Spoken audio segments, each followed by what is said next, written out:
بسم الله والصلاة والسلام على رسول الله سيدنا محمد وعلى آله وصحبه وسلم تسليما كثيرا. يا ريت يا جماعة قبل ما أدخل في موضوع الحلقة حضراتكم تدعموني بمشاركة على قناة على اليوتيوب انجكشن العالمي.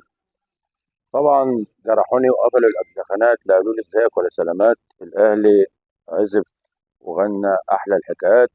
النادي الأهلي النهارده وصل لنهائي دوري أبطال أفريقيا ليلاقي الترجي التونسي في المباراة النهائية.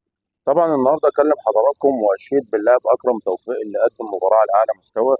طبعا في المجمل النادي الاهلي ما لعبش مباراه تليق باسم النادي الاهلي.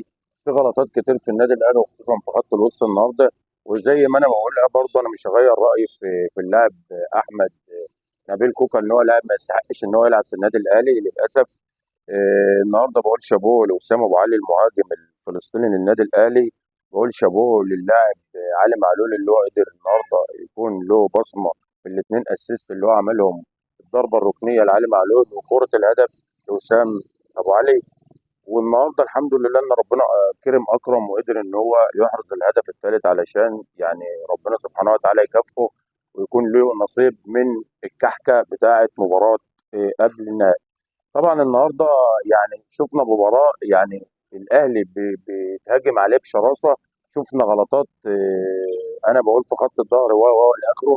يعني انا نفسي بس الحاجات دي تنتهي ونفسي المدرب بس يعني لله مره ما يذلناش في حته ان هو يفضل سايب اللعيبه لما للاخر ويبدا ان هو يغير. انا نفسي ان النادي الاهلي يغير على طول. النهارده احمد عبد القادر يعني عمل مباراه يعني نوعا ما كويسه. النهارده الباك رايت بيدافع عليه بشراسه. النهارده كنت انت ممكن تدي الرضا سليم، كنت ممكن تدي لحسين الشحات. انما فكره ان انت تبقى متشبث في الراي في حكايه التغييرات ديت. يعني مش حكايه ان انت بتريح اللعيبه للنهائي والكلام ده كله.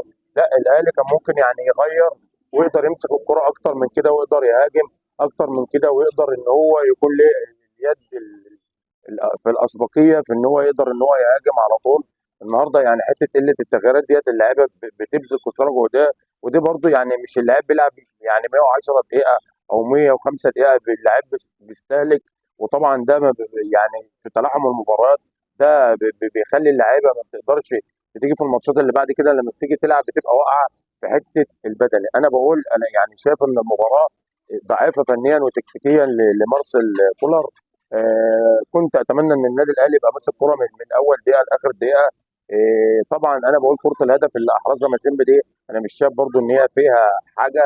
كان ممكن برضو تتحسب وكان ممكن برضو مازيمبي يجيب اجوان تاني وتالت وكان ممكن يقدر يضغط الاهلي في اي وقت.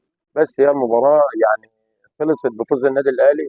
نتمنى ان شاء الله باذن الله النادي الاهلي يكون موفق في المباراه النهائيه ونتمنى ان النادي الاهلي يحصل على البطوله ان شاء الله باذن الله وتضاف لبطولات لرصيد بطولات النادي الاهلي. ما تنسوش تدعموني بمشاركه على قناتي على اليوتيوب وما تنسوش كلمه السر انجكشن مستمر وتحياتي للجميع. والسلام عليكم ورحمه الله وبركاته.